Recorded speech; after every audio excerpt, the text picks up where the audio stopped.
Dhaka Chittagong double লাইনের ব্রাহ্মণবাড়িয়ার আখাউড়া থেকে ফেনীর ফাজিলপুর এবং লাকসাম রেলওয়ে জংশন থেকে নোয়াখালী ও চাঁদপুর মিলিয়ে রেলওয়ে কুমিল্লা অঞ্চলের ২৩৫ কিলোমিটার পথে লেভেল ক্রসিংয়ের সংখ্যা ৩ শতাধিক, যার মধ্যে ১১৪টি বৈধ, অবৈধ লেভেল ক্রসিংয়ে অসাবধানতায় ঝরছে প্রাণ।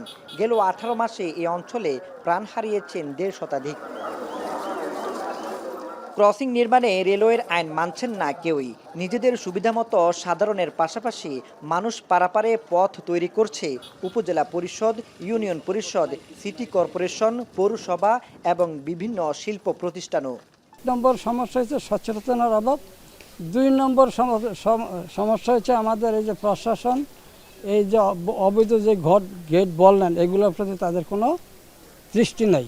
রেল লাইনে সবসময় ১৪৪ ধারা জারি আছে, কিন্তু এই আইনটা কেউ মানছে না বা এই আইনটা প্রয়োগ ততটা নেই। কারণ হচ্ছে যে পুলিশ আমরা সীমিত, আর আমরা সচেতন না হওয়ার কারণে কি করছি, সেলফি বা ভিডিও বা টিকটক করার জন্য বা কানে হেডফোন দিয়ে আমরা রেল লাইনের উপর দিয়ে হাঁটা চলাফেরা করছি। তখন দেখা যাচ্ছে যে কোনো একটা দুর্ঘটনার শিকার হচ্ছে। ঢাকা চট্টগ্রাম ডাবল রেলপথের আখাউড়া থেকে ফেনীর ফাজিলপুর পর্যন্ত কুমিল্লার ১৩৪ কিলোমিটার লাইনের আপ এবং ডাউনে প্রতিদিন ২০ জোড়া ট্রেন ৮০ থেকে ১২০ কিলোমিটার বেগে চলাচল করে। এরপরেও কুমিল্লার বিজয়পুরে লাইনের এক পাশে বাজার, অপর পাশে স্কুল, লাইনের উপর বসে শ্রমিকের হাট। একই পথের কুমিল্লার সদর রসুলপুর স্টেশনের ২০০ গজ সামনের অরক্ষিত লেভেল ক্রসিংটিও অর্ধ শতাধিক গ্রামের মানুষের গলার কাটা।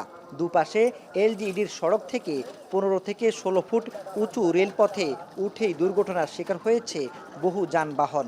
পূর্ব পার দাঁড়ান, পশ্চিম পারে কি হচ্ছে কিছুই দেখবেন না, কেউ আসলো না উঠলো, গাড়ি উঠলো বোঝা যায় না, যার ফলে এখানে মূলত দুর্ঘটনাটা বেশি হয়। ভোগান্তি, প্রচন্ড ভোগান্তি আমাদের। এই যে এখন একটা মেয়ে মহিলা ঢাকা থেকে আসছে, তাকে আমি আপনাদের সামনে আমি পার করে দিলাম। রেল গেট বা রেল ক্রসিং বা একজন গেটম্যান প্রয়োজন, এটা তারা দেয় নাই। বিজয়পুরের যে ব্যাপারটা আপনি বলেছেন, সেটা হচ্ছে যে মাঝে মাঝে ওখানে অ্যাক্সিডেন্ট হয়, এই জন্য ওই ব্যারিয়ারটা খুলে সংস্কারের অবস্থায় আছে, আমরা ওইটাও ওই দিন শর্ট টাইমে লাগাই দেবো। সদর রসুলপুরে আমরা দেখেন কনসোল ওয়ারিং করেছি, উঁচা নিচা ছিল, এখন সমান করে দিয়েছি।